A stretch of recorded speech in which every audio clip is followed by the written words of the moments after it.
know what? What can one of these quarterbacks or wide receivers do for me this year to make a wager? It's got to be the running conditions there for Jaden Daniels. In regards to Jaden Daniels, you know I was on him in regards to the Heisman Trophy. I actually think he's going to do it on the ground, through the air, 40 touchdowns, 4 interceptions, playing in Cliff Kingsbury's offense where he wants to spread it and throw it. I think he's going to put up dynamic numbers. Pro Football Today, only on SportsGrid. The sharpest football contest show in the land, the Las Vegas Football Contest Show, focuses on Circus Sports Million, Circus Survivor, and the Westgate Super Contest, handicapping the games and releasing our contest picks every week of the season. With 2 former Super Contest winners, Brady Cannon and James Salinas, a former NFL player, Mike Pritchard, and over $1 million in contest prize money won combined, the Las Vegas Football Contest Show will have you prepared this season like none other. There is going to be an energy to game time decisions that you will feel night in and night out. We're going to go through every single thing, and I've got a great team behind me that's going to help me get the job done. I want this to be the place that people come to. We are going to hit every single one of those markets that you need to know about. There is not going to be a better place, I promise you, than Game Time Decisions. We will have everything at our disposal, and we will use that to our advantage. I'm Kevin Walsh. Tune into Game Time Decisions from 6 to 8 p.m. Eastern on SportsGrid. Talk about your freshman year at Alabama and even the redshirt year that got you ready to perform at the highest level. You had to learn a lot about humility, about being patient to play at Alabama. And you still knew that you're going to have a shot to win a championship every year. And so that's the line. And so I think that's what's really missing with today's football. You got NIL, you got social media. The Early Line, only on SportsGrid.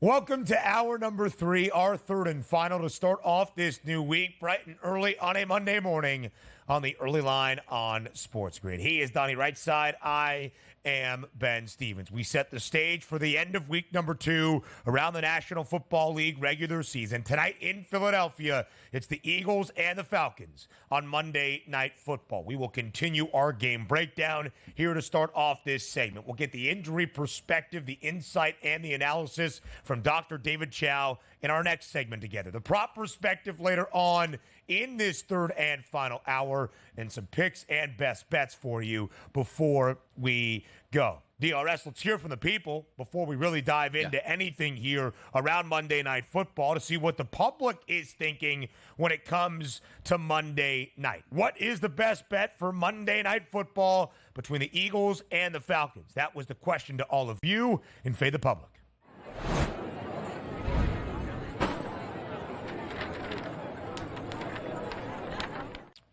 At SportsGrid on Twitter, what is the best bet for Monday Night Football? Hashtag NFL, hashtag BettingX, at RiseSideVP, at Ben Scott Steve. They got to stop leaving out the T, especially when it comes to a Philadelphia poll where Mr. Philadelphia, Mr. South Jersey, can integrate a whole new audience if he is able to see it. Were you able to splash the Riz Twiz on the Fade the Public poll without being properly tagged? Yeah, when we say I'd like to reach out to the people, one of the people certainly isn't me to reach out to because I just found it right now and hit the retweet on it, and my Philly brethren would have loved to jump in. So instead of maybe a couple hundred votes, maybe this would be pushed over a couple hundred more than what we've already have. So me just seeing the poll here, fantastic. Eagles, Falcons side, over, under as a certain side. So, look, I'm going to participate in this poll. I just voted on it. Now we're seeing the numbers start to move with the retweet. We just got 5 more votes here in the past couple seconds. And for my money, 17%ers I'm with here, BSS. I went under 46.5. You say, Donnie, well, you know you like the Philadelphia Eagles. You think they're going to win that football? There's a reason why that number went from 6.5 to 5.5. I do think the Falcons will be better than they were on opening day. On offense, that's going to be the question mark. on defense, I know they're pretty decent. You got that secondary back there, and also that's a massive loss. You lose a top 5 wide receiver from your lineup. I understand you have Devonta Smith. He's fantastic. Maybe you're hoping Jahan Dotson steps up here, but that's going to hurt. That's that big play weapon that you're taking away, where now the defense, who does have some pretty good cornerbacks, can roll coverage to Devonta Smith. I like the under, best of the bets tonight here from me. A lot of people back in the birds, that being the Eagles, laying 5.5, 53% of the votes on Philadelphia. Then it's the Falcons as the dog, the under for the game. The one I voted for, DRS, is actually the least selected by the public. That's over 46.5. I'm not sure I'm going to bet it. And here's why I say that. I want Atlanta to be the scoring offense that we expected them to be earlier in the offseason, with the acquisition of Kirk Cousins, with Bijan Robinson, with the talented core around him, Drake London, Kyle Pitts, maybe a resurgence, and a couple of other offseason acquisitions like Darnell Mooney. Atlanta was going to be a team that I had circled in the offseason as an overbet a lot when it came to the point output, 18-10 last week against the Pittsburgh Steelers. You would think, though we saw a lot of points in Sao Paulo, Donnie has brought up the point, the field conditions a little bit dicey and slidey there, that Atlanta would be able to score tonight against Philadelphia. The Eagles still have some questions to answer in that secondary. Could it be a ripe scenario for Kirk Cousins, who put up more than 360 yards in the Week 2 primetime spot against the Birds a season ago, throwing for 4 touchdowns as a member of the Vikings? So, DRS, let's dive even deeper then and look at the props. Kirk Cousins passing yards number 224.5. Jalen Hurts 230 and a hook. How do you compare these two quarterbacks entering Monday night? Yeah, I'm not in love with either one of these, but if I were to say who's probably more likely to go over their total, I'm probably going to lead to Jalen Hurts at that 230.5. The reason being here is the Philadelphia Eagles last week, again, you have to remove that. There was unfair conditions for both of the defending teams here. We'll see if they step back up, but you did have a couple cornerbacks last week that were beat up that should be back in the lineup tonight for the Eagles. Also, Devin White, starting linebacker, who you thought in the offseason was their big acquisition, ended up getting beat out by Nakobe Dean, but he missed game number 1 with an injury. He's back in this game. So I do think the Eagles will be much more formidable, which means, Ben, that pass rush is going to get home on Kirk Cousins. And as we know, Kirk Cousins doesn't look like he's 100% not firing on all cylinders. No. Do I think the Pittsburgh Steelers overall have a better defense than the Philadelphia Eagles? Yes, I do. But the Atlanta Falcons were embarrassing on opening day. The only bright spot was Bijan Robinson. But if we're just focusing on the quarterbacks here for total prop markets, like rushing props, you're not looking at Kirk Cousins to run the football. You might be looking at Jalen Hurts to do that. Passing props here, I still think decent enough weapons on the outside where the Eagles can expose some things here on that Falcons defense, even though I do think the Falcons defense is better this year than it was last year. But I'm more apt to vote and bet on Jalen Hurts than I would on Kirk Cousins tonight. 155 yards for Cousins in his Atlanta debut last week against the Steelers. We know Pittsburgh is a good defense. TJ Watt was wrecking havoc all day long against that ATL offensive line. But 155 yards, 16 of 26, a touchdown, and 2 interceptions, including an INT thrown in the final 3 minutes of the game as Atlanta had the ball down by 5, trying to score and win and into Pittsburgh territory. Kirk did not look right. He turned 36 back in August. And unlike Aaron Rodgers, who tore his Achilles 4 offensive plays into the 2023 campaign, Kirk Cousins was injured after playing 8 games in that 9th game of the year for Minnesota. Less of a time to respond and come back. Again, we'll hear from Dr. Chao in just a moment. That will be my main question for Monday night. But DRS, on the ground, we should see a couple of great do-it-all backs tonight. Saquon Barkley, 3 touchdowns in his Eagles debut in Brazil. Bijan Robinson did not score, but had more than 110 scrimmage yards, was really that main bright spot for the Falcons offensively in a rather porous offensive performance in the season opener. If you're going to look for the prop perspective tonight, a lot of focus will be on the 2 backs. Love them both. Love them both tonight, Ben, because if we're looking at pretty strong secondaries on both sides here, that's the way that you're going to want to go. And particularly, what sticks out a lot is Bijan Robinson's 64.5 rushing yards. You saw the Green Bay Packers torch the Philadelphia Eagles defense. But again, cause for food for caution here. You can't actually take that Green Bay game and say, you know what? They're going to be able to do the same things that they did because you couldn't block. You couldn't hold your blocks at that point. So you remove that. But if we are looking at more of a ground game here, I'll let both of these guys. And also, my goodness, man, the touchdown props. Where were the days where everybody was at least plus money or like the favorite on the board was a plus 100 to score a touchdown? Gracious, minus 185 and minus 125, you can tell where the public wants to go. If you're looking at who's going to score tonight, Bijan. And here's what I love, too, about Bijan Robinson, game number 1. Remember last year, Ben, you draft a running back in the top 10. He's like, why is he splitting carries with Tyler Algier? Nothing against Algier. He's a quality running back, but you saw that separation finally in game number 1. 18 carries to 3. Bijan is the lead dog. Love to see it. And, of course, on Philadelphia, it's Saquon Barkley. I don't think we have to worry about, I can't believe they keep handing the football to the backup here. Those two guys are going to tow it tonight, and I think both of them can score touchdowns. But you know where I love them, Ben? I love them in that receiving market, man. 30.5, and also you dip down here to Saquon Barkley at 17.5. Man, that's 1 or 2 screen passes, and away we go tonight. 23 yards receiving for Saquon Barkley in week number 1. Now, to your point about the anytime touchdown prop for Bijan Robinson. Again, he did not score last week in Atlanta's opener. They only put up 10 points, so I guess that makes sense. He had 5 targets and 5 grabs for 43 yards receiving, but he only had 4 rushing touchdowns last year in his rookie campaign. 4 receiving scores, had 1 receiving touchdown in the final 4 games for the Falcons. He doesn't necessarily have the touchdown pay dirt price pedigree that Saquon Barkley does, and yet he is a minus money number to score. Maybe that should lead us to believe that Bijan will cash that number. We'll get the prop perspective with Tom Vecchio in our second half hour of this third and final hour. Up next, it's the injury analysis and insight with the Pro Football Doc, Dr. David Chao. Come back and join us after the break.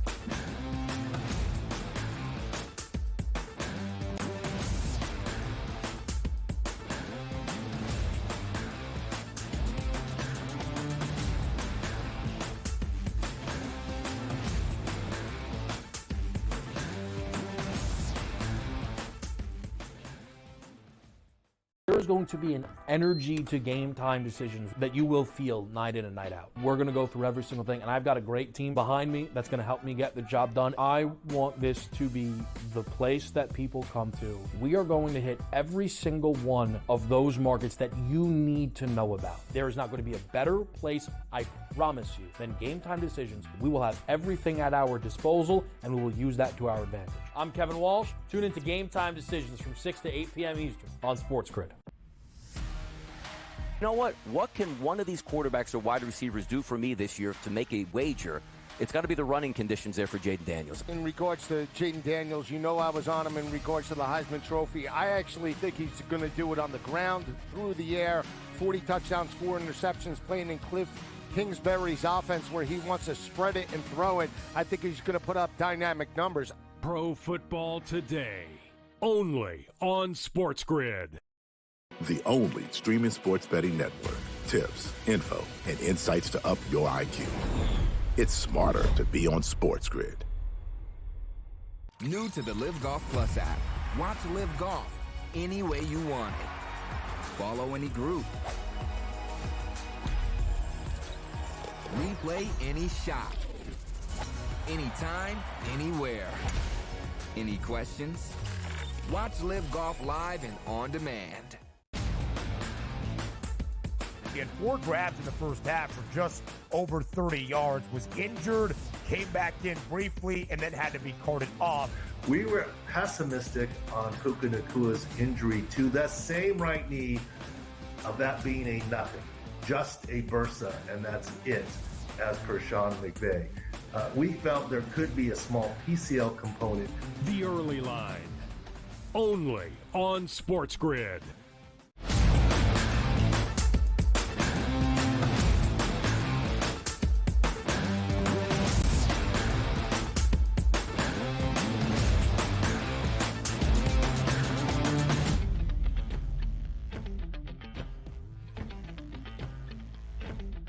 Week number 2 of the 2024 NFL regular season, and we always provide the injury analysis and insight on a Monday following a busy Sunday slate, and there's a lot to get to, so we are very pleased to have the pro football doc, Dr. David Chao, with us here on this Monday on the Early Line. You can see the great work that he and his team are doing at Sports Injury Central. That's SIC or SIC Central, SICScore.com, as we get things going here in this NFL season. Dr. Chao, thank you for joining us here on the Early Line.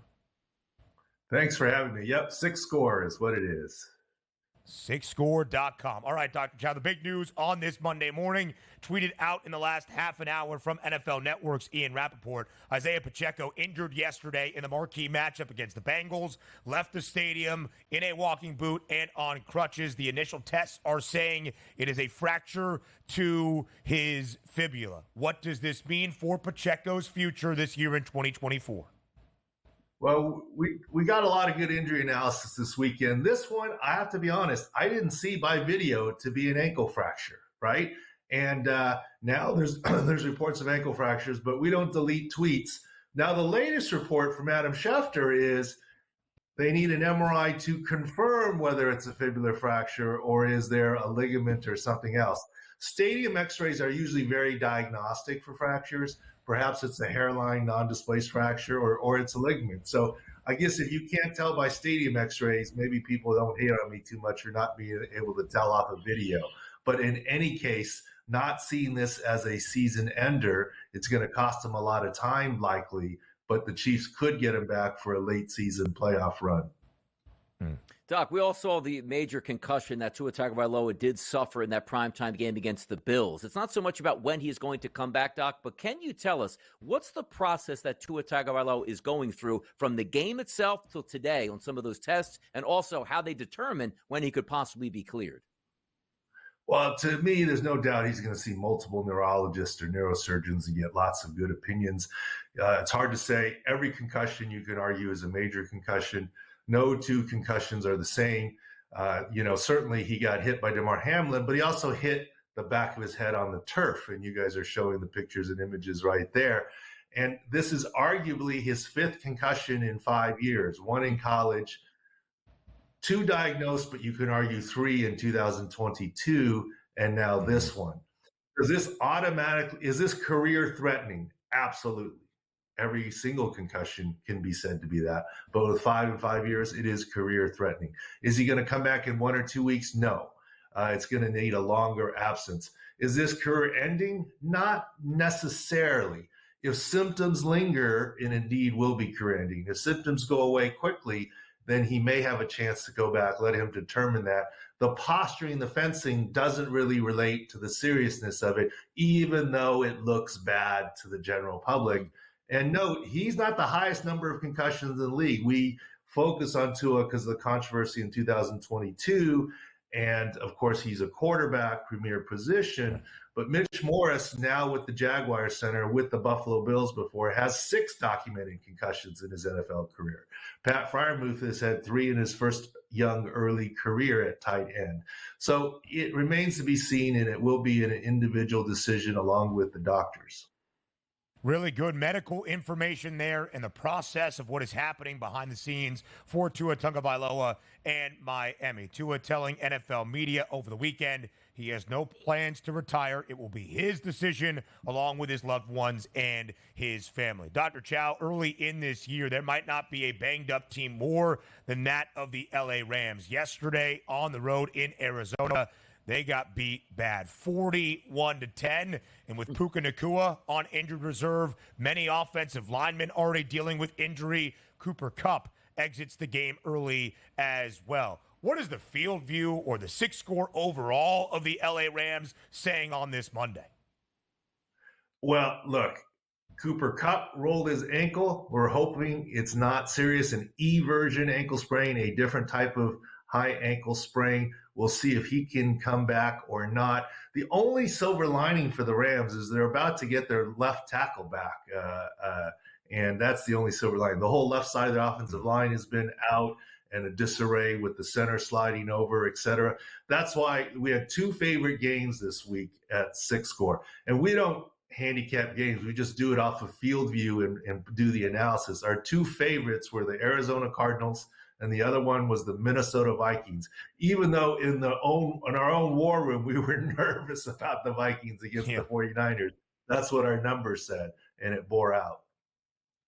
Doc, 6 scores been hot here, and we got a big Monday Night Football game with some injury concerns. Number one for the Philadelphia Eagles, you got A.J. Brown at the wide receiver position. And also, Doc, let us know, are we healthy at the quarterback position for the Atlanta Falcons with Kirk Cousins? Well, we're healthy enough to play. Are we 100%? That's the question. If you ask me, is he 100% on the Achilles? It's his back foot push-off. No, neither is Aaron Rodgers, but they're able to play and be effective. I think it's still more scheme and new system than that. And the question now with A.J. Brown already ruled out for the Eagles, what does this really mean? Is there a domino effect in how the coverage changes on Devonta Smith? Obviously, you got Johan Dotson, who's relatively new still. Is there a domino effect without the bell cow, A.J. Brown, being in there? I think he's a mild hamstring, but early season, the Eagles didn't want to make it worse. So that'll be what's interesting to watch there. You see the field views for tonight in that perspective. That is key. That's at sixscore.com. Dr. Chao, just quickly here in the final minute. Last week on Monday night, Aaron Rodgers in Santa Clara, we asked you about the veteran quarterback coming off a torn Achilles. Same question for the 36-year-old Kirk Cousins. You mentioned he is healthy enough to play. How does he develop and get healthier throughout the season as he's still playing in NFL regular season games? Well, obviously there's still lots of training room stuff and workouts, and, it's a gradual process. But I really think the concern is just scheme and getting used to what's happening there. If you really get down to it, how many tight window throws does a quarterback make in a game? It's more about feel and timing and throwing to the right spot. Yeah, the tight window throws may lack in a little bit of accuracy because of push off, but overall, I think he could still have a good game here. First year in Atlanta, first year with new offensive coordinator Zach Robinson as well. The Pro Football Doc, Dr. David Chao, we appreciate your time. MLB Handicap next.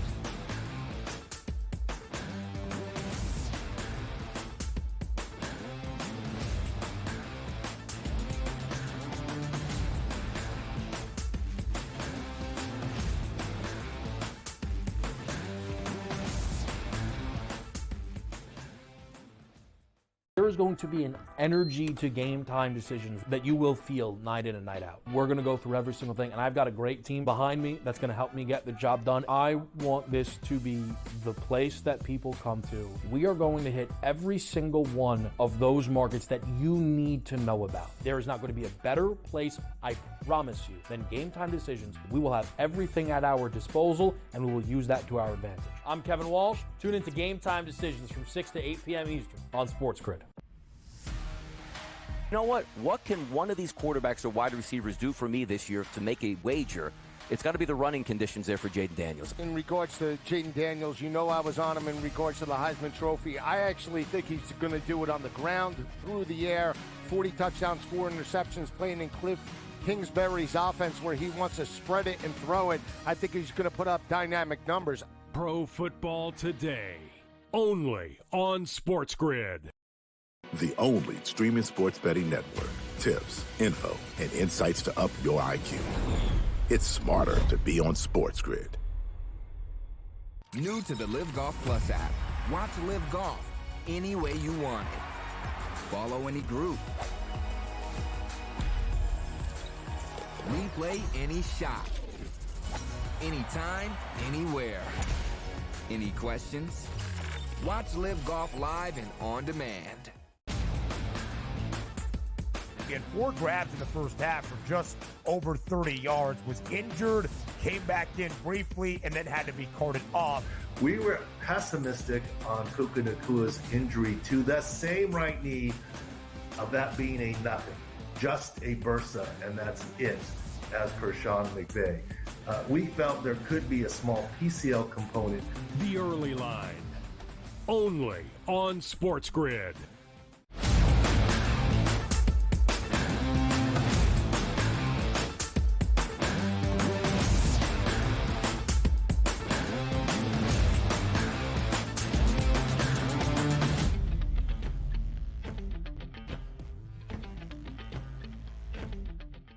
Donnie's favorite segment of the day. We break down some Major League Baseball on this Monday. Just 2 weeks remaining in this MLB regular season. About 12, 13 games left for every team around the big. So if you are in the hunt for October, these games are highly, highly significant. Tonight, the fourth and final game in Atlanta between the Dodgers and the Braves of this now extended weekend set. Will the Dodgers be able to split? Can Atlanta take 3 of 4 against Los Angeles? A good pitching matchup on paper. Yoshi Yamamoto and the Dodgers, a slight road favorite against Max Fried and the Braves. Total at 7.5. What do you like tonight in the ATL?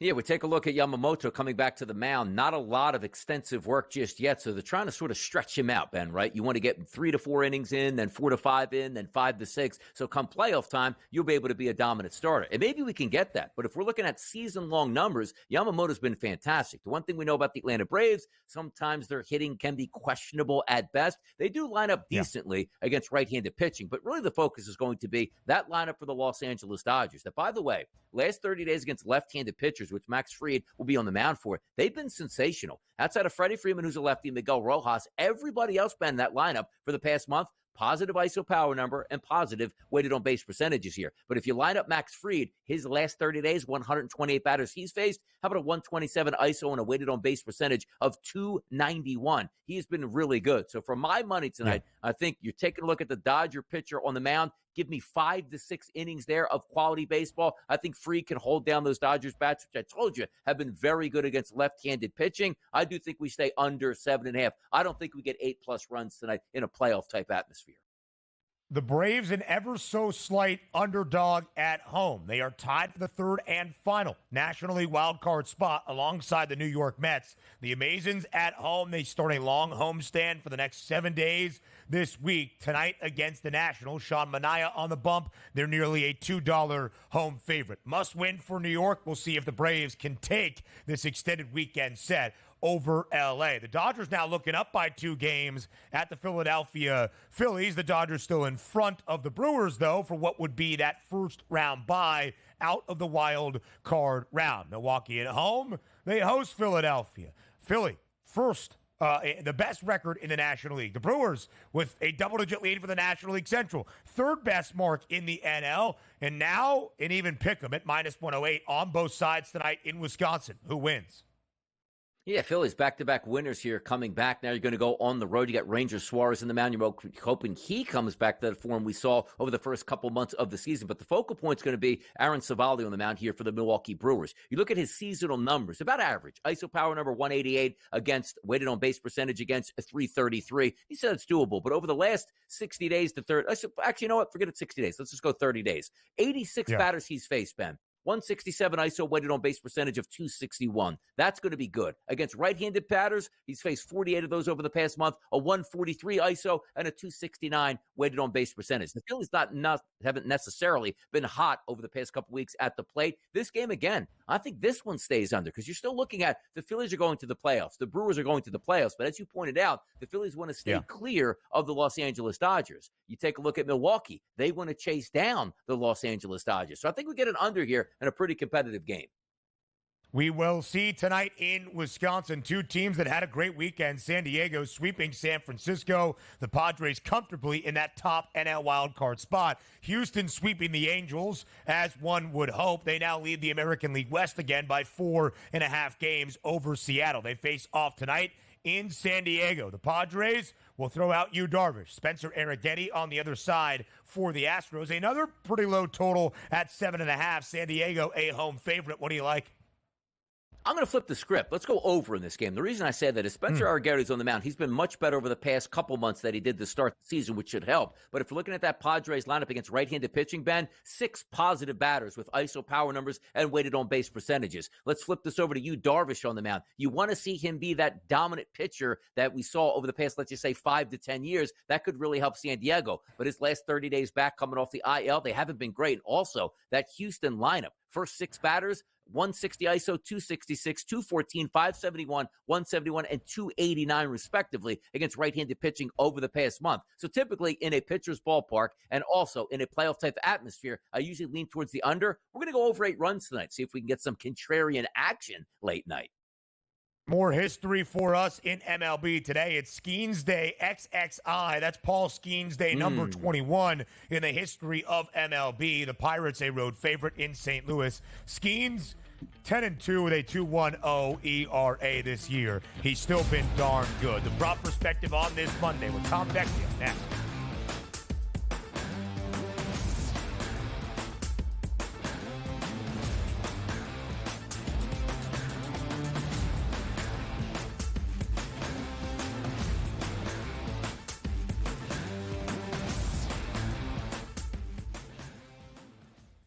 There is going to be an energy to game time decisions that you will feel night in and night out. We're going to go through every single thing, and I've got a great team behind me that's going to help me get the job done. I want this to be the place that people come to. We are going to hit every single one of those markets that you need to know about. There is not going to be a better place, I promise you, than Game Time Decisions. We will have everything at our disposal, and we will use that to our advantage. I'm Kevin Walsh. Tune into Game Time Decisions from 6 to 8 p.m. Eastern on SportsGrid.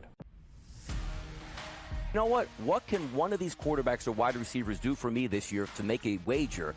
It's got to be the running conditions there for Jaden Daniels. In regards to Jaden Daniels, you know I was on him in regards to the Heisman Trophy. I actually think he's going to do it on the ground, through the air, 40 touchdowns, 4 interceptions, playing in Cliff Kingsbury's offense where he wants to spread it and throw it. I think he's going to put up dynamic numbers. Pro Football Today, only on SportsGrid. The only streaming sports betting network. Tips, info, and insights to up your IQ. It's smarter to be on SportsGrid. New to the Live Golf Plus app. Watch Live Golf any way you want it. Follow any group. Replay any shot. Anytime, anywhere. Any questions? Watch Live Golf live and on demand. He had 4 grabs in the first half for just over 30 yards, was injured, came back in briefly, and then had to be carted off. We were pessimistic on Puka Nakua's injury to the same right knee, of that being a nothing, just a bursa, and that's it, as per Sean McVay. We felt there could be a small PCL component. The Early Line, only on SportsGrid.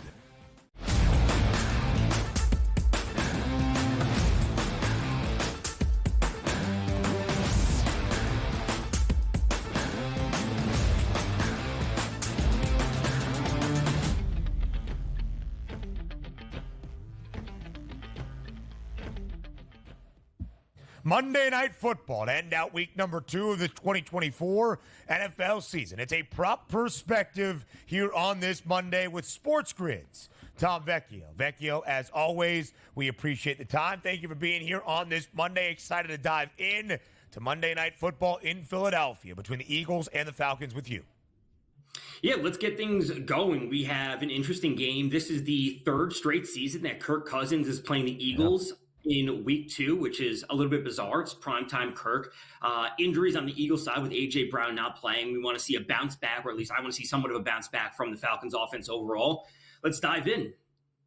Philadelphia, 5.5-point home favorite tonight, Tom, to end out this second week of the NFL season. 46.5 is that over-under. We always use the numbers to inform what we expect the game to look like tonight. Are we going to see some points? Will the offensive numbers be up there? Will Atlanta keep this game closer than the odds makers expect? Vecchio, what do you think Monday Night Football looks like in Philly? I think we are in for a slow start, and I think a live over 41.5 or 42 is probably the best spot to go. So 5.5, I think, is spot on. Again, if we can get that at 3 for the Eagles, I'd be significantly more interested in that. You know, the Falcons didn't look good in week 1, but so a lot of teams didn't look good in week 1. And, you know, the Eagles with a little bit extra rest, I want to say one of the key things I'm going to be focusing in on is, will their offensive line smooth out some of the issues that they had? You know, the snaps weren't 100% clean in week 1, but they had that extra time. Can they get that under control, and can they put the offense in a great spot? And then for the Falcons, a slow game, like I said, outside of Robinson. Where are we going to see production from the Falcons, and will they be able to exploit at least some of the issues that we saw with the Eagles secondary from week 1?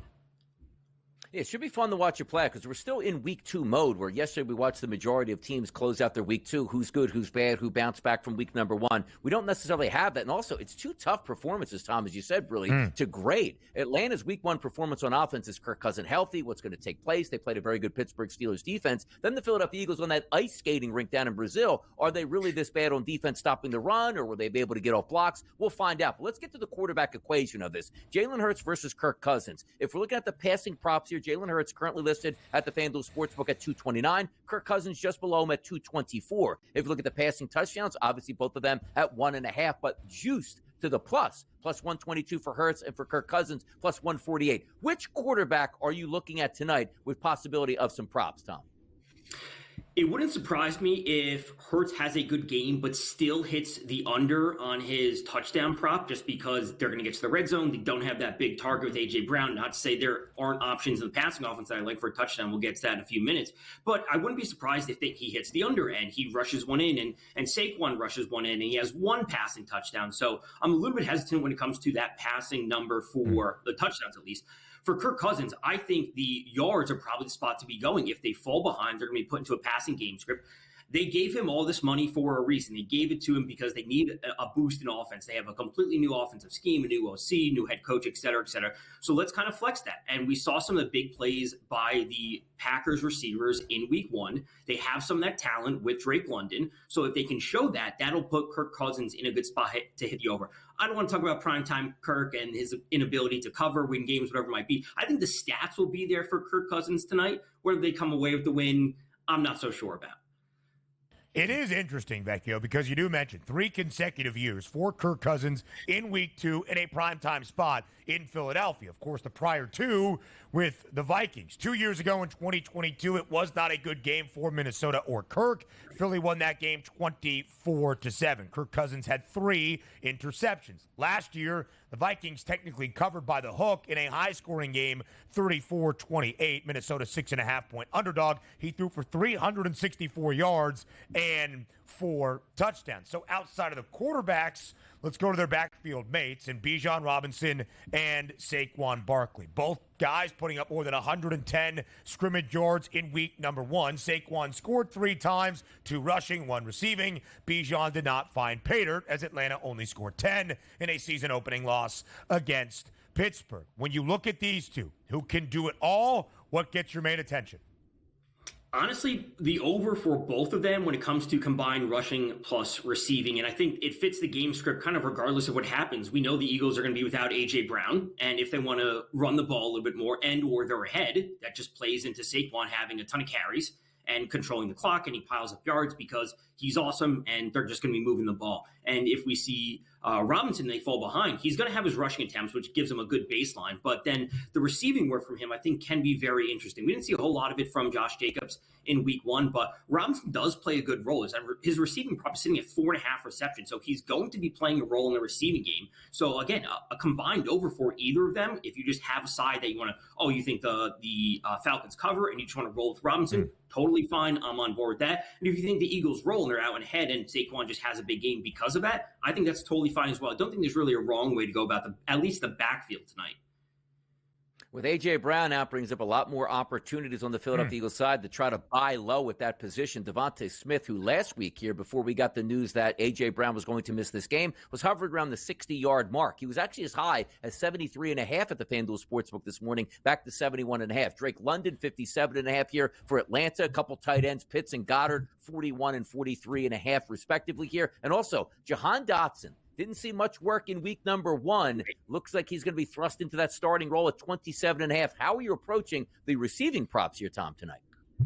When it comes to receiving, I have a position on Smith already for a touchdown at plus 170. I got that on Saturday when there was the first news that A.J. Brown was listed as questionable, always jumping on the news early. I would also like him over his longest reception, sitting at 23.5. 11 out of 16 games last year, he had a reception of at least 21 yards. So that's the first spot. They traded for Jahan Dotson for a reason. So there is some relative coach speak, team speak, GM speak, whatever you want to call it, that they want to get him involved. So seeing him hit an over wouldn't surprise me. I think Dallas Goedert has to be the most interesting option of that bunch. His touchdown odds are sitting at plus 200, plus 210, wherever it might be. We can certainly look there. The yards, I think, have to be the most interesting because if we're seeing at least some defensive adjustments from the Falcons to take away Smith in certain circumstances, worrying about Jahan Dotson may not be an every play thing for them, and that leaves that safety blanket for Dallas Goedert. So there's an opportunity for all three of the receivers to have a big game. I don't think it'll be all three. I think it'll come down to Smith for a touchdown and Goedert for the yards. When you see Dallas Goedert 43.5, of course, if we talk tight ends, we got to look at the other side for the Falcons. It's year number 4 with Kyle Pitts. Since he was drafted 4th overall in 2021, we have asked the question, is Kyle Pitts going to be what we expected out of Florida? With the acquisition of Kirk Cousins and the expected uptick in offensive production, a lot of people said, fool me once, shame on you. Fool me twice, shame on me. We're not getting fooled again. We're going to Kyle Pitts this year with Kirk. Does it finally happen starting week 2, Vecchio, between Pitts and Cousins tonight in Philadelphia? I want to give them the benefit of the doubt that it started in week 1 when he had the touchdown. I think they need to make a more conscious effort to get Drake London involved. So while I'm very high on Kyle Pitts, as I have him on my most important dynasty team for the past 4 years, I'm waiting for him to break out. I'm not sure if it's going to be this game. I think that they need to get Drake London more involved. And, as I'm going to continuously say, we saw Reed and Dobbs break off these big plays last week, and that should be the point of emphasis to get Drake London, their best receiver, the ball. So get him the ball. I'm going with Pitts under 41.5. I just don't know if he plays a massive, massive role. And if the pass rush can get after Kirk Cousins, that's where Robinson will come into play out of the backfield with the low A-dot passes because Kirk Cousins won't have a lot of time to drop back and find deep targets. Vecchio, quickly here, 40 seconds left. The outlook for both of these teams, they entered the year as divisional favorites. Philly feeling good in the NFC East. Atlanta facing a potential 0-2 start. Looking at the Saints and the Bucs starting 2-0. What do you make of the outlook for the Falcons? If you want to buy in on the Falcons, it actually might be a good idea to wait till after the game. If they lose this game, their odds will be a little bit longer. You buy in then. You don't think the Saints and the Bucs continue to roll, and then you get back in on Atlanta at that point. But it's a little bit of wait and see for the Falcons on where they're going to land overall. Vecchio, we'll see you tonight. Getting ready for Monday Night Football on SportsGrid. More on the early lineup next.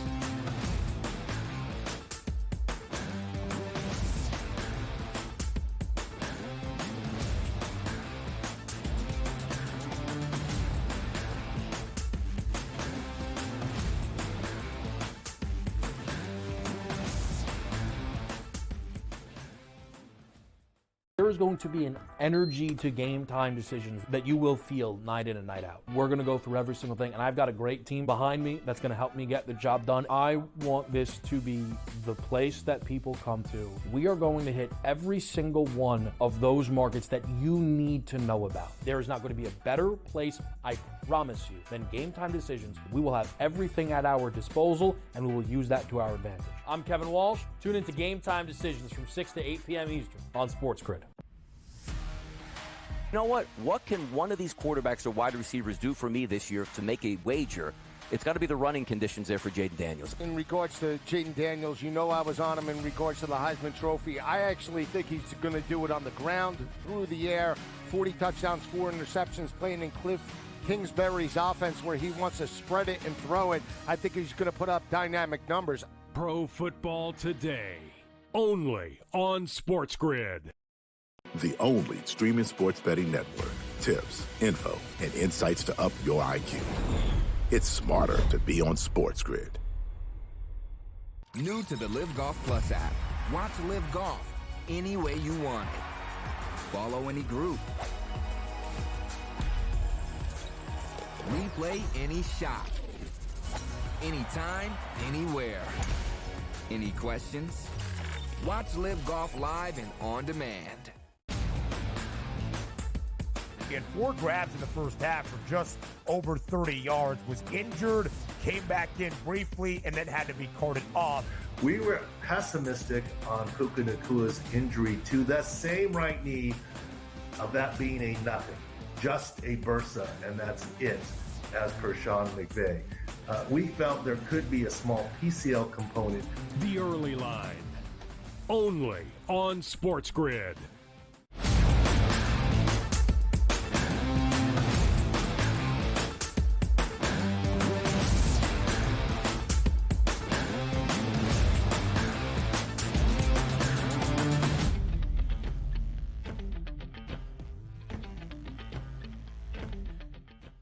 Live right here on the early line on this Monday to set up the end of week number 2, the Monday night finale in Philadelphia. He is Donnie. I am Ben. The Birds, that being the Eagles, a 5.5-point home favorite tonight. Total of 46.5 against Atlanta. DRS, it was a week for the underdog in the early window on the Sunday slate. We saw 3 teams booked as at least a 6.5-point underdog win outright. In fact, so far this season, teams that have been booked as a 6-point underdog or greater are a perfect 8-0 against the spread. You see 6 there. It's live 5.5 now in favor of Philly. All to say, is this game more competitive than the rather lofty spread in the Birds' favor would indicate?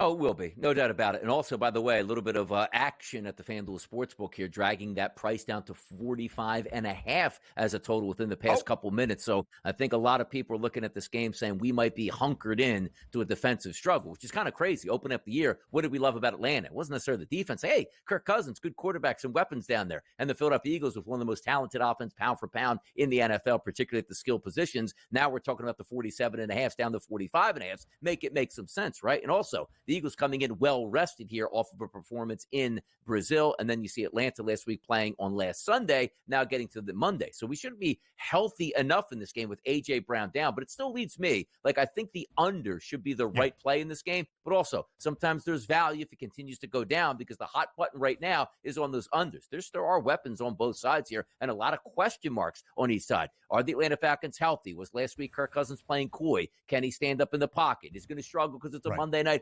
primetime game. Those will be answered. We have 2 dynamic backfields with Bijan Robinson and Saquon Barkley. You still have talented wide receiver in Drake London. He's young and unused so far this season. Kyle Pitts also talented. And then you take a look at the Philadelphia Eagles. Heisman Trophy winner, still left at wide receivers, and you brought in Jahan Dotson and still have Dallas Goedert in a quality offensive line. And we're not asking about 53.5, 54.5. It's 45.5 now. That's very manageable in this spot. For me, I do think the Eagles win, but I'm not as excited to lay the points here until we actually see it. As Tom Vecchio brings up, it's a great point. FanDuel Sportsbook, if you don't like what you see early on in the season, you can wait a quarter or two before you jump in and like an over and under or a side here. Because if Kirk Cousins opens this game and he's not really that good, they might get blown out. But if Kirk Cousins is average from the pocket and that Philadelphia Eagles pass rush, which didn't get home on that slippery turf, doesn't get home tonight, maybe has extra time to throw, and that could help. Because he had no time against the Pittsburgh Steelers, it looked like.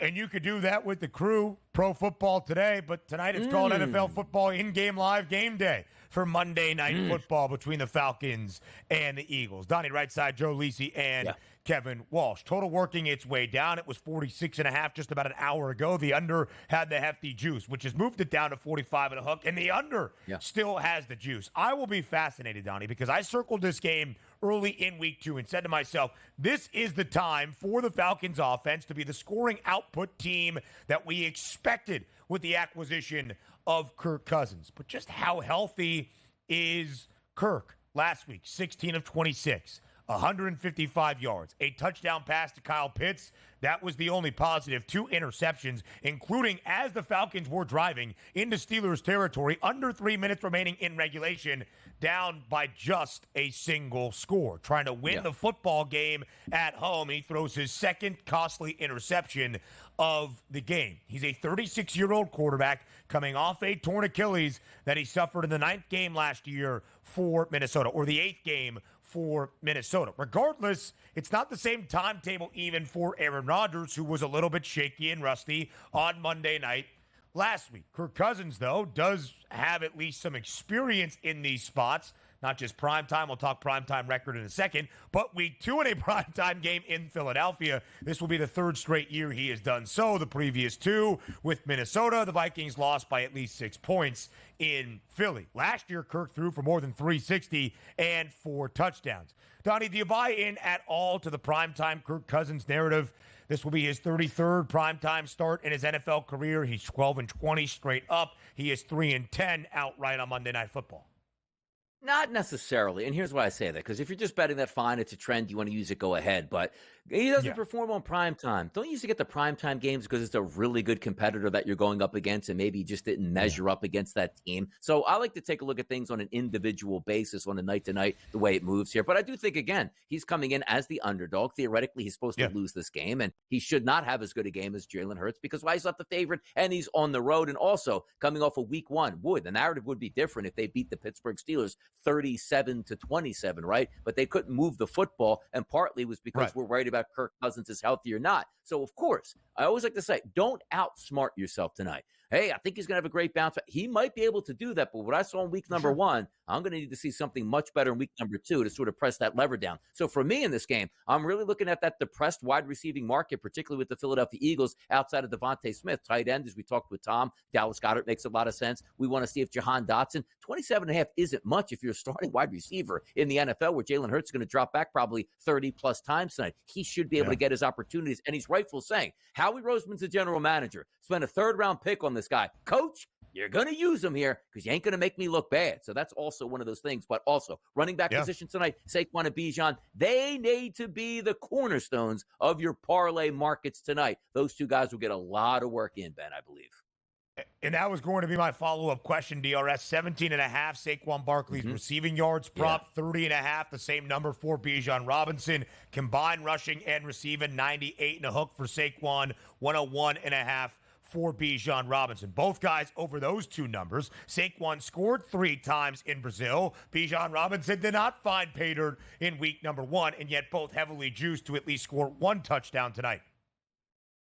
Yes, and also, let's keep in mind, the tush-push didn't look good in Brazil because, A, you couldn't get footing here. So I'm interested to see how that works tonight, and also that the Philadelphia Eagles sort of slow play that a little bit more. Saquon Barkley at home, first primetime game in an Eagles uniform, scored 3 touchdowns the week before. You can't tell me Saquon is not going to get a touchdown tonight in front of the home crowd. Absolutely, he gets that done tonight.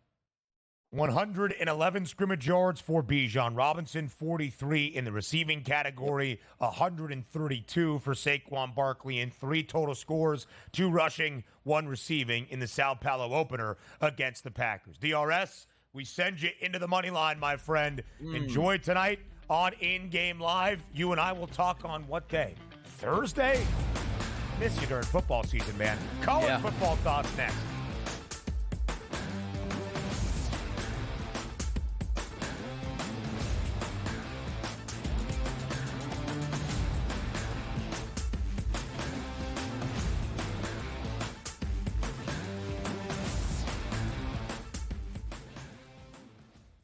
There is going to be an energy to game time decisions that you will feel night in and night out. We're going to go through every single thing, and I've got a great team behind me that's going to help me get the job done. I want this to be the place that people come to. We are going to hit every single one of those markets that you need to know about. There is not going to be a better place, I promise you, than Game Time Decisions. We will have everything at our disposal, and we will use that to our advantage. I'm Kevin Walsh. Tune into Game Time Decisions from 6 to 8 p.m. Eastern on SportsGrid.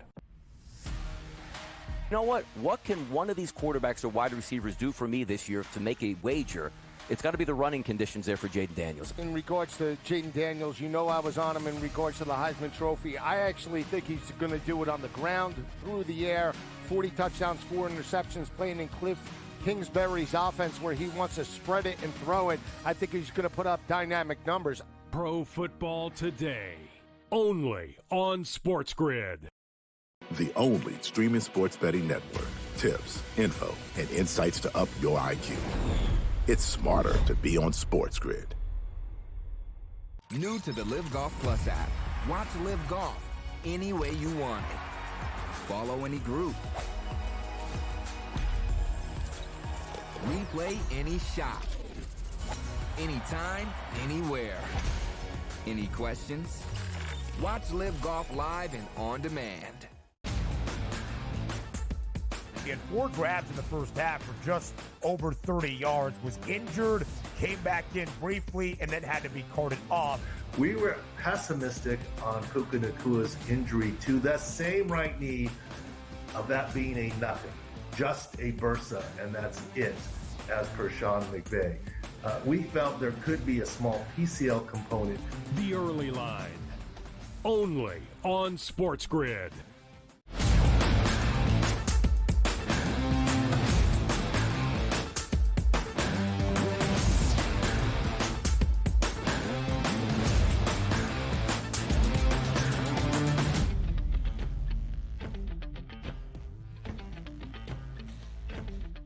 Live right here on the early line to round out this Monday. Monday Night Football ends out week number 2 of this NFL regular season. 5.5 point spread in favor of the Eagles in Philadelphia as they host the Falcons tonight. Total at 45.5. I might look like an idiot tomorrow. I still think I'm going to bet the over just because we want to see the offense out of Atlanta. And as Donnie mentioned before he left, it's not like we necessarily need 50-plus points as maybe we expected that total to be ending out week number 2. It's the end of week 2. It's going to be the start of week number 4 in college football in just a few days. What a weekend slate we have Saturday, September 21st. 3 ranked versus ranked top 25 tilts after only a single one this previous Saturday. 4 ranked versus ranked games the entirety of the weekend, and that begins Friday night in Lincoln, Nebraska. The Huskers up by a spot in the AP Top 25. Illinois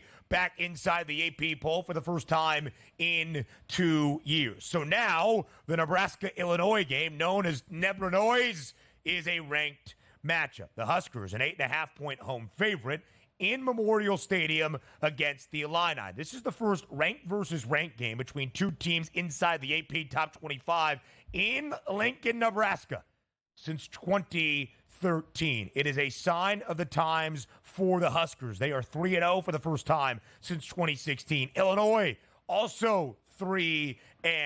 The Illini barely missing out on a cover with the closing line of 21.5 points against Central Michigan at home, but they held the chips to only 9 points. When you look at Illinois in 2022, the last time the Illini were ranked, they were the best scoring defensive unit in the country, allowing just a tick more than 12 points per game. All 3 games under for Illinois. All 3 games under for a great defense in Nebraska. To begin, 43.5, a relatively low total for that marquee matchup on Friday night. Big Ten opener for both of these teams. Elsewhere on that Saturday slate, welcome to the SEC. It's a moment for an Oklahoma team at home in Norman. That's looked a little bit dicey. They didn't cover, winning by 15 against Tulane on Saturday. They were a 13.5-point favorite. But this is a best test for Oklahoma, who remains at number 15 in the country, because enter Tennessee, the nation's best offense so far this year alongside Ole Miss. Tennessee scored 71 on Saturday night at home against Kent State, and Nico Iamaleava barely played. Dylan Sampson on the ground for the Volunteers has looked really, really good. North of a touchdown in favor of Tennessee, who is now 22-9 against the spread when booked as a favorite since Josh Heupel took the reins in Knoxville. That's the start of the 2021 season. It's one of the 5 best cover percentages as a favorite in college football in the last 3+ years. You want to talk some market movement? Here you go. What a marquee matchup we have from brand notoriety, from national relevance, from a Big Ten perspective on Saturday inside the Big House in Ann Arbor. Michigan remains in the top 20. They do move down a slot after they beat Arkansas State 28-18. Coming nowhere close to covering is north of a 20-point favorite. Davis Warren did not miss a pass, I guess you could say, on Saturday. A pass did not hit the turf. He was 11 of 14 with 3 interceptions. 3 rushing scores, though, for the Maize and Blue. That was the positive after not a single rushing touchdown their opening 2 weeks. But you should notice that drastic market movement. Michigan, a 5.5-point home favorite to USC. When this line opened up in the summer months, it was the Wolverines as nearly a double-digit favorite, laying 9.5 against Southern Cal. The Trojans now near a touchdown favorite. USC had the week off after a strong start to the year. The victory over LSU in Las Vegas, a shutout over Utah State, 48-zip. I thought Utah might shut out the Aggies in Logan on Saturday. Not the case. Utah State put up 21. Utah scored 38. We did not see Cameron Rising Will we see Cam Rising on Saturday for Utah's Big 12 opener in Stillwater against Oklahoma State? The Pokes, a short 2.5-point home favorite. This is going to be a great game. How will each of the running backs perform? How will Ollie Gordon II look against a strong Utah physical front? And keep an eye on Mekhi Bernard. That's the running back for the Utes. Oklahoma State has not been a good defense each of the past 2 years and has not been great this season so far. You look at what Arkansas did just a couple of weeks ago, nearly 700 yards of total offense. That does it for the early line on this Monday. Show returns tomorrow, 8 a.m. East, here on SportsGrid.